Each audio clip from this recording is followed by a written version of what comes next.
Hey, what's up guys, it's Thunderstruck115, and today we're going to be taking a look at Synthetic Man's take regarding the whole Xbox Showcase. He wasn't really a big fan of it, which, I mean, that take on its own isn't really anything to get alarmed at, but the logic and reasoning is some of the dumbest shit ever. Also, I know I'm a bit late to this, I would have covered it earlier if some other shit hadn't come up instead, so anyways, let's go ahead and get right into this. Well, gaming is officially dead. I don't think I need to title any more videos. Gaming is dying. We have finally reached the final stage of life of the gaming industry, where despite showing hundreds of games, maybe a handful looked even remotely playable. I can't believe how horrible this year's E3 was. Alright, I can kind of agree with him on this one. This E3, even though it's not really an E3, none of the shows outside of the Xbox Showcase and the Nintendo Direct were any good. The PlayStation Showcase showed off nothing interesting except Spider-Man 2, and I think there was like one other game that looked mildly interesting. Summer Games Fest was a complete waste of time, and I didn't even watch the fucking Ubisoft Direct. But reading through what was revealed there, the only thing that looks mildly interesting is the new Prince of Persia game, and even then it's kind of iffy. And yes, I know it's not technically E3, but we got a bunch of presentations from all the major publishers except Nintendo, so it might as well be E3, right? Honestly, that was just beyond horrible. It felt like a colossal waste of time, right? Just like E3 2021. Despite the PlayStation Showcase not being good by any metric, I think almost all of the shows we saw here were actually significantly worse. At least there was 3 games that looked fairly interesting at the PlayStation Showcase. I don't think a single other show had that many. Is this motherfucker really gonna try and sit here and claim that the PlayStation Showcase was more interesting than the Xbox Showcase because of like 3 interesting games when the Xbox Showcase had more? Which, by the way, he kind of contradicts himself in this video without realizing it, so to show it off, I am gonna keep a counter of all the games that Synthetic Man is looking forward to from the Xbox Showcase. So if you watch the PlayStation Showcase video, you know how the rules work here. We're gonna bring back the woke counter again. Though if I broke down every show as thoroughly as I did the PlayStation one, this video would be well over an hour long, so I'm going to try to mostly just hit the highlights and condense the less interesting stuff or just skip it altogether. So without further ado, here's not E3 2023. So let's start off with the Xbox Showcase. Even though it wasn't the first, it was clearly the one that the most people were excited to see, given that Microsoft hasn't released any good exclusive games in years at this point, and Microsoft hasn't released any good exclusive games in years at this point. My guy, have you forgotten about fucking Hi-Fi Rush? Because that game was literally carrying the entire fucking industry at the beginning of this year until Hogwarts Legacy released. Well, I should say only completely new game. Of course, there were a bunch of remakes of 14 to 21-year-old games as well, but aside from Hi-Fi Rush, there was also Grounded, Pentiment, Forza Horizon 5, Gears 5, Gears Tactics, Psychonauts 2, Minecraft Legends, Sea of Thieves, among others. But nope, Xbox hasn't released any good games in the past few years. Never mind the fact that it was literally Xbox carrying 2021 in terms of gaming, because pretty much nobody else was releasing shit. Bought up so many studios, they would have to have something to show by now. And of course, we already knew there would be a Starfield-specific showcase, so the normie Zoomer Bethesda fans, I'm sure, got super excited over that Starfield footage. That's right, ladies and gentlemen. If you dared to be excited for Starfield based on the footage that was shown, you're just a normie Zoomer, apparently. It's at this point I feel the need to point out that Synthetic Man is only 27 years old, meaning he was born in 1996, meaning he is also a Zoomer by definition. But we'll cover that last, as it was at the end of the show. Unfortunately, the show started off in one of the worst ways it possibly could, by giving us a CG-only trailer of the much-anticipated Fable reboot, sequel, whatever.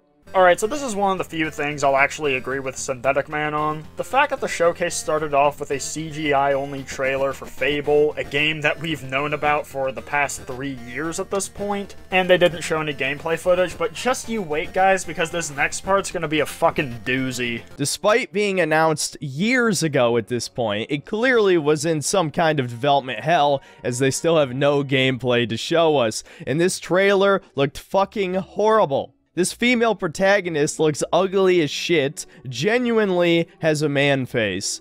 My guy, it's Fable. The characters in Fable games have always looked fucking ugly. In fact, I'm gonna throw up some screenshots of Fable 2 just to prove my point.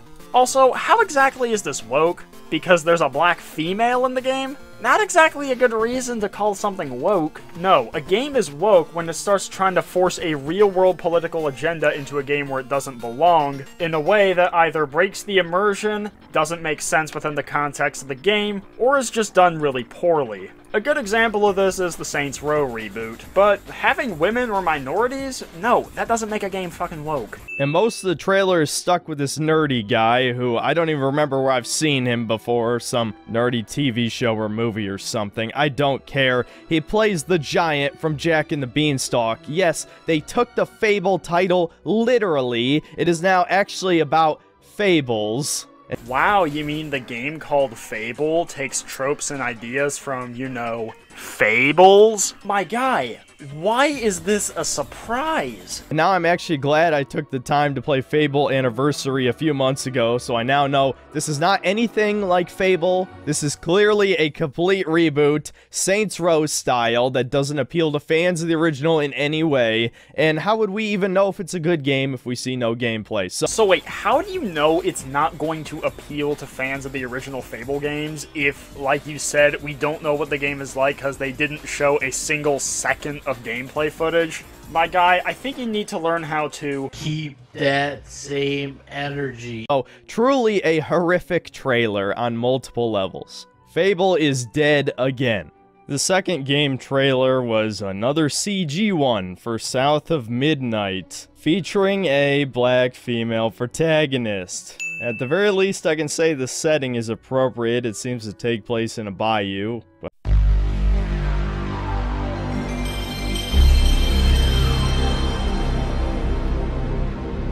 You're complaining about this being woke, but you admit that it makes sense within the context of the setting of the game? In that case, what the fuck is the problem, then? Also, if you want a fun drinking game, take a shot every time Synthetic Man either says woke or black female protagonist, and I guarantee you'll need dialysis by the end of the video. But I can't help but notice a pattern across all these various game trailers, showcases over the past couple years seem to have a running theme. The next trailer was a new Star Wars game, Star Wars Outlaws, featuring a female protagonist. Basically a Rule 63 version of Han Solo. So now it doesn't even have to be a black female protagonist. If the protagonist is female, suddenly it's woke according to Synthetic Man. What makes this more ironic is I know for a fact that one of his favorite games of all time is Metroid Prime 1, which, you know, you play as Samus Aran, you know, a woman. I genuinely wonder if he has a problem with that. And it's yet another CG trailer. Now, we do get to see gameplay for this during the Ubisoft Forward conference, which I'll cover later in this video, but I find it funny that the first 3 trailers have zero gameplay in them, very similar to Sony's. Then the Xbox presenter comes out, who, coincidentally I'm sure, is also a black woman. I was wrong about you, Senator. You're not cringe. You're just fucking racist! You know, usually I'm not one to throw out the word racist because I feel like it's overused a lot, but I genuinely believe it. Synthetic Man is just fucking racist! He's gonna bitch that the spokesperson they used for this segment was a black woman. Like, what? I guarantee you, this man has not stepped outside of his house in years at this point. Like, when I was watching this whole section, it didn't even cross my mind that this was a black woman. The only thing that crossed my mind is, nobody cares about this speech, just get to the fucking games already. And tells us how great Xbox fans are. All 5 of them, I guess. You are the heart and soul of Xbox.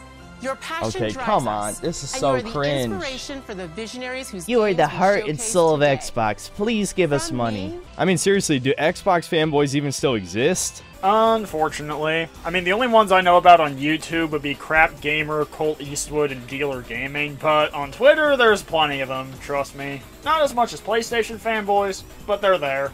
More like Game Pass subscribers. That's what they should be called at this point. It's the only thing the brand's got going for it left.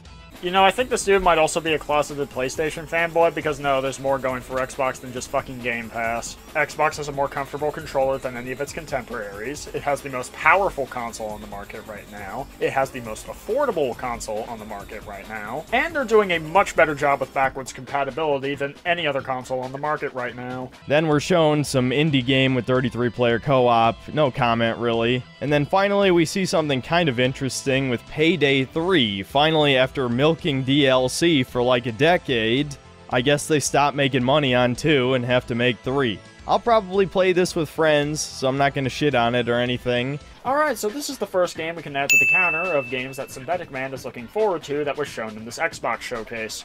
That was one of the very few interesting games that were shown. Next up is the Persona 3 remake, and all I'm going to say is, Persona 3 didn't need a remake. I played it all the way through and 4 a few years back, and they're great games. I don't care if they're PS2 games and have more chibi-like graphics. It didn't need a fucking remake, Atlas. You're running out of ideas. I want y'all to keep this in mind because later he's going to contradict himself when they show off the other games that Atlas has been working on. As for if this game needed a remake or not, I've never played any of the Persona games, so I don't know how well the originals hold up. But even if they do, I don't think a remake is going to hurt things, and if anything, it'll make it accessible to play to a modern gaming audience. As I'm sure a lot of people have become Persona fans in recent years and would like to play some of these older classics, because I'm sure it's a lot easier to play a version of the game that's brought natively over to modern hardware than it is to either spend hundreds of dollars on a PS2 and an original copy of the game, or to set up an emulator. And yes, I am aware that Persona 3 Portable is available on modern systems, but not the original Persona 3. As everybody that I've talked to that has played these games have told me that there are significant differences between the two, kind of like Dark Souls 2 versus Scholar of the First Sin.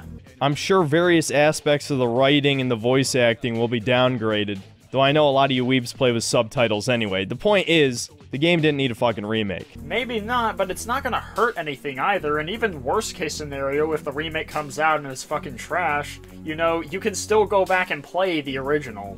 Okay, moving on. The next game showed was Avowed, which is Obsidian's Skyrim clone. Now, if this was shown a decade ago, I might have actually been pretty excited for it, but Obsidian hasn't made a good game in probably close to 10 years. Outer Worlds was fucking horrible, some of the worst writing I've ever seen in an RPG, just blatant capitalism bad. Now, I only played the Outer Worlds for about 6 to 8 hours on Game Pass, and I didn't really get all that far in the main story. I just got my ship out of the impound on that space station, so if the writing gets shittier later on, I can't really speak to that. But from what I remember, the gameplay was pretty good, outside the fact that it would constantly stop the gameplay to deliver dialogue or story details. That, and it's grindy as fuck, but at the same time, it's an RPG. That's just what RPGs do, and it's kind of the reason why I'm just not really much of an RPG person. Again, I didn't play the game for that long relative to its length, so if it gets shitty later on, I can't really speak to that, but let's just say that the Outer Worlds is complete dog shit. Last year, they released both Grounded and Pentiment, both of which were good games. And then there was also Pillars of Eternity 1 and 2, which were also really good fucking games. So yeah, I'm guessing Synthetic Man just has short-term memory loss or some shit.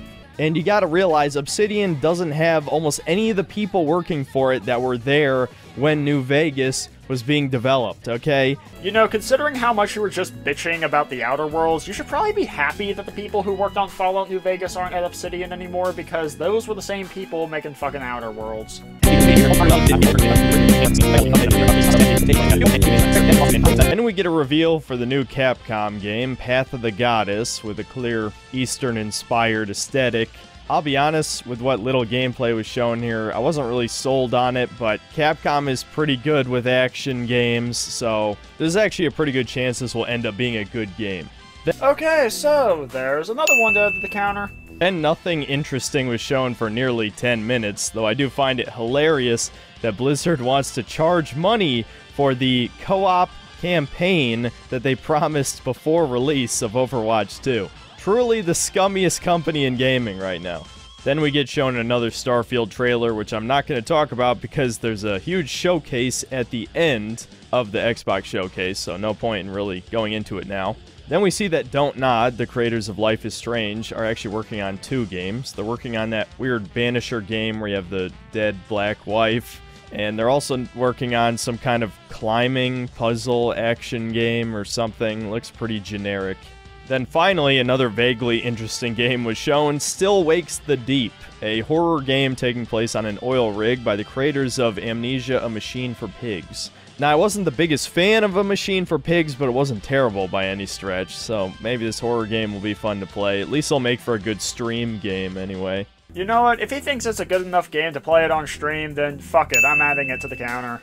Then a bit later, we get yet another trailer for the new Cyberpunk 2077 expansion, and if you're one of the 5 people who are hoping I'm still going to make that 3-hour-long Cyberpunk video, no, it wasn't that good. Trust me, you're not missing anything. It was just going to be another, like, bloated video essay-style video you've seen 100 times by now. I will give you my extended thoughts on the game when I review this expansion, apparently, which is $30, so I hope it's an extensive expansion. And yes, I've also heard that they're going to once again overhaul the skill system and fix it again, which actually sounds pretty promising because the first fix did actually make some real improvements. Maybe the skill system will finally be good when this DLC releases.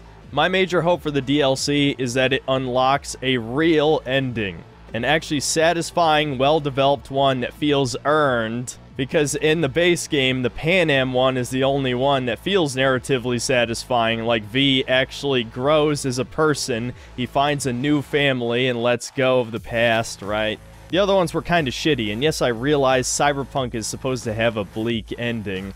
Then what exactly is the problem then?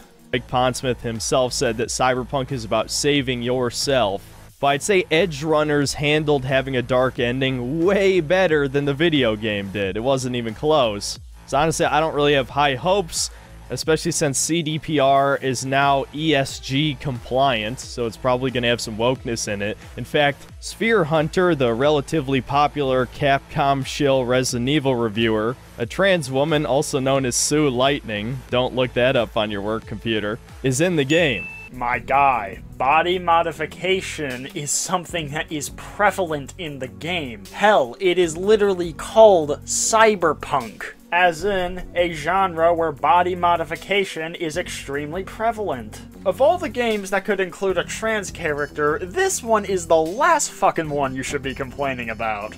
And yes, I realized there were YouTubers in the base game of Cyberpunk, famously Alana Pierce, a former IGN employee who has thousands of simps just because of her appearance, had her own fucking quest, and I'm guessing it's going to be the same with Sphere Hunter. So, yeah, CDPR is fucking dead. I look forward to reviewing this in the near future.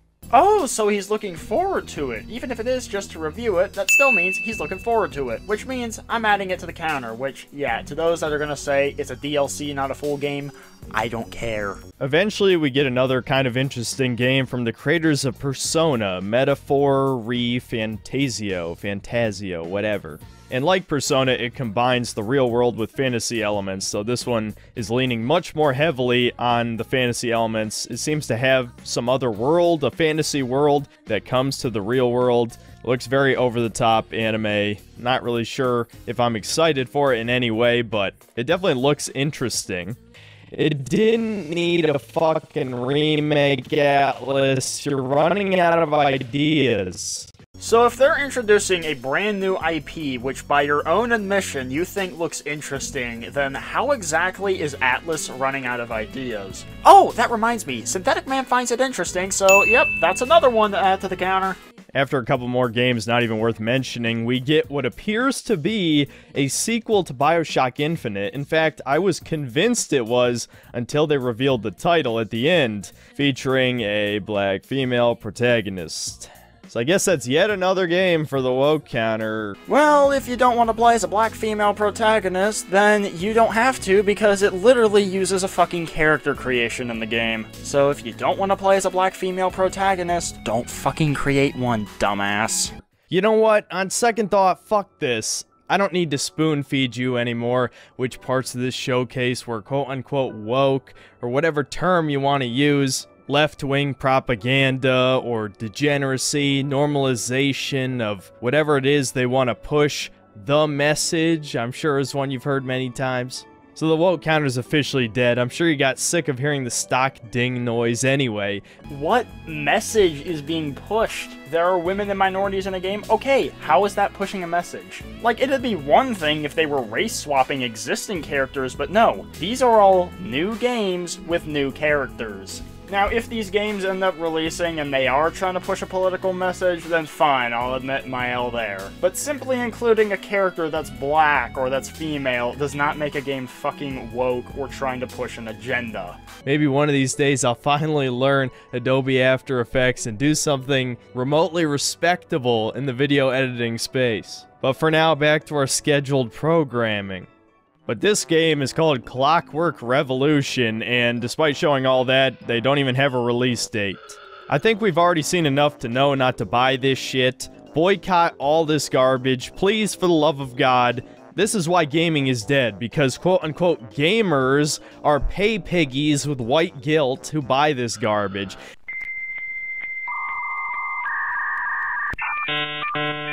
Ladies and gentlemen, this is the first time that somebody I have responded to on this channel has managed to break me. If you were to take that clip and just extend it to like a full minute, that was my reaction when I initially heard this shit. Is this motherfucker really trying to say that anybody who is excited for these games or anybody that's gonna buy these games is just somebody with fucking white guilt? Motherfucker, I know Asian people who live in Asia that are excited for some of these games. You're gonna try and tell me that they have white guilt even though they're not even fucking white? Also, another thing, because this is Xbox, all of these games are gonna come to Game Pass day one. So, no, you don't have to fucking buy them. I don't plan on buying any of these games because I'm subscribed to Game Pass. No, the people buying these games don't have fucking white guilt. They're buying these games because they think they look fun and they want to play them. God forbid. Why? Because unlike you, Synthetic Man, they are normal people who don't give a shit about the color of somebody's fucking skin. And yet you want to boycott all this shit because they have black female protagonists or whatever? Get the fuck out of here, man. And honestly, even when people don't buy the garbage and it bombs, it doesn't even matter, because BlackRock or Epic Games will fund this garbage. So if it doesn't matter if the game's bomb or not, then what was the whole point of calling for a boycott in the first place, dumbass? So it doesn't even have to make any money, it's already been paid for. I sure do love propaganda being shoveled into my face all day, every day for the rest of the time. I'm sure eventually I'll become a communist revolutionary any day now. Then Phil Spencer comes out to close out the show, tells us a bunch of bullshit, reminds us of the forgettable games we just saw because he knew that almost none of it was worth purchasing. Then they reveal a new model of Xbox Series S, which is funny because a bunch of game developers have complained about this thing because it's supposedly holding back gaming, even though the greatest games ever made came out 20 years ago on hardware that was a tenth of the power. But these incompetent diversity hires can't be trusted to optimize anything. That's why so many PC ports are shit. So wait, you're bringing up the Xbox Series S supposedly holding back games, but then you completely destroy that argument by saying that the best games were made on hardware nowhere near as powerful, and that is just shitty optimization on the devs' part? I mean, I'll agree that optimization for games recently has been complete dog shit, but in that case, what's the problem with the new Series S model? And weirdly enough, I never hear anybody complain about the Switch, or at least I don't hear it as often, despite it being even weaker.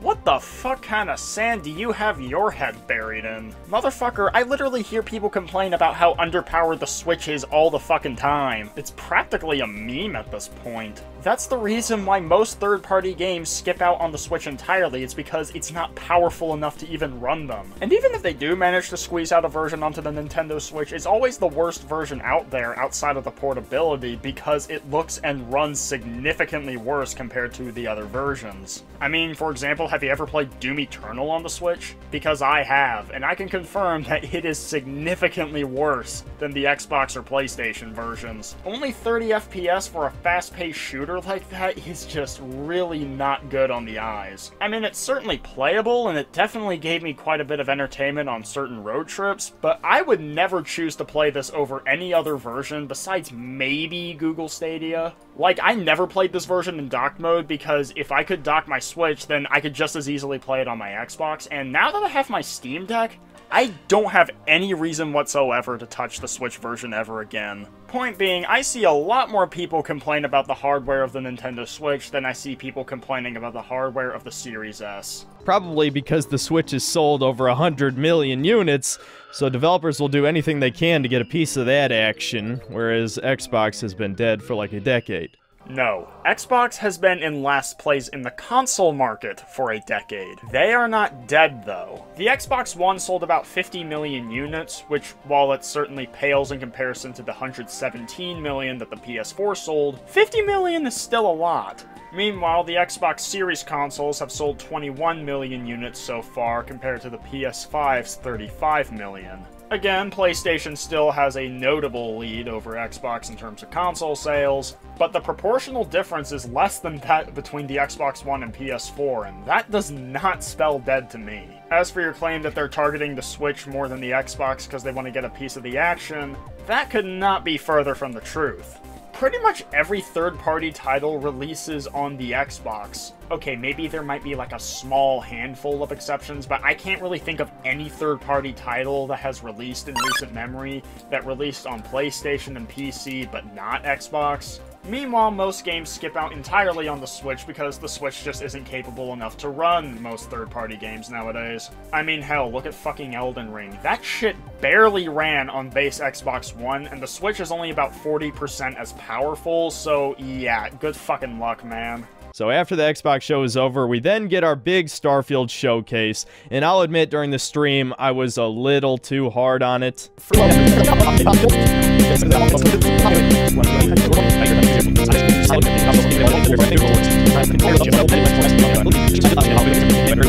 Cover all the various bad things about this showcase. First of all, probably the most important criticism of all, the same thing I said a year ago, 1,000 planets. I think I put it best during the stream. 1,000 planets. Modern video games can't make one goddamn country be filled with content, you know? Like, what's the last open world game you played that actually felt like it had worthwhile content everywhere? I praise Tears of the Kingdom's world, and it still has too much worthless crap in it. It's just significantly above average for open world games, you know? I mean, seriously, I don't know how anybody can expect 1,000 planets to feel even remotely handcrafted. And I don't know why you're expecting all this shit to be handcrafted either. Bethesda has already confirmed that only some of the areas in the game will be handcrafted, but the majority of it will use procedural generation. Besides, if you just want to stick to the handcrafted areas in Starfield, you can. The procedurally generated planets are just there for you to explore, gather resources, and fight enemies. Besides, if you didn't have barren planets that only exist to give you resources, it would kind of break the immersion in this game, which, considering it's an RPG, that's kind of an important aspect. And if you don't, why would this be exciting in any way? Oh, I don't know, maybe some people want to explore an alien planet and see something new, and that's why they might find it exciting. If you're one of those people who saw the concept for No Man's Sky and got excited, well then, I get it, okay? This is probably the game for you. You might actually end up loving this game. Now, for everyone else who actually has taste, this game's gonna disappoint all of us. I fucking guarantee it. Given the extensive amount of gameplay footage that was shown, I am actually really excited to play this game, and that is coming from somebody who isn't a fan of RPGs. The only thing I'm worried about is this game launching in a buggy, broken state, which, considering the modern gaming industry, I would not be surprised if that happens. But otherwise, I think this game is going to turn out fine. But hey, if I'm wrong, I'm wrong. But newsflash, not everybody has to like the same kind of games as you. Now, obviously, because of Fallout 4, my expectations are actually really low. So even if this ends up being mediocre, I probably won't actually be disappointed in the traditional sense. I'll just be disappointed in gaming as a whole for having no quality standards whatsoever. Now, as for like the main gameplay, again, it just looks like Fallout 4 in space. All the same guns as Fallout. I mean, seriously, they're just reskinned guns from Fallout. Generic shotgun, generic SMG, generic assault rifle, generic laser rifle. I'm sorry, generic? Did you completely miss the part where they showed off that one planet that was basically the Old West? Because that looked very stylized and far from fucking generic to me. There's even a fucking space AK. Remember when people complained about this with the Halo TV show because of how stupid it is? And I'm not even saying this on the basis of realism. It just kind of clashes with the art style they're going with. That's a false equivalence. Halo as a series already had a well-established art style long before the TV show was a concept on the drawing board. Starfield, however, is a completely new IP. And again, I feel the need to mention the fucking Old West guns from the Old West planet that was shown in the showcase. Okay, he doesn't really say anything else that I feel is worth responding to in this Starfield presentation, so I just want to bring up the counter again of how many games he thought were interesting or he was looking forward to in this reveal. 5 games. Now, why did he say that the PlayStation Showcase was better? At least there was 3 games that looked fairly interesting at the PlayStation Showcase. I don't think a single other show had that many. So somehow the PlayStation Showcase was better because it at least had 3 mildly interesting games, but when Xbox has 5, according to him, that's somehow worse. You know, Synthetic Man, I'm gonna have to ask you to Keep that same energy. Now, I don't really feel like responding to his take on the Summer Game Show or the Ubisoft Direct, because I don't really care about either of those things. Plus, Synthetic Man mostly just repeats a lot of the same dumbass shit for most of the games shown, so yeah, I'm not gonna bother with those. But there is one thing that he did say towards the end of the video that I want to call out. Well, I said it in the PlayStation Showcase, I'll say it again. Black women do not play video games. Huh? I think this is single-handedly the most racist thing I have ever heard Synthetic Man say on his channel. Motherfucker, there was literally a black girl that I used to work with at my place of work who once asked me for survival horror game recommendations, to which I recommended BioShock and Prey. Like, seriously, that statement sounds like it's directly ripped from the bad guy in a Darman video. Just the icing on top of the shit cake that is Synthetic Man's video. But with that, we have reached the end of the video, so if you enjoyed, make sure you hit the like button and subscribe for more, and tell me what you think of Synthetic Man being racist as usual. Seriously, I'm like 85% sure that this video is gonna get demonetized, so anything that y'all can do to help is really appreciated. But anyways, that's it. Peace!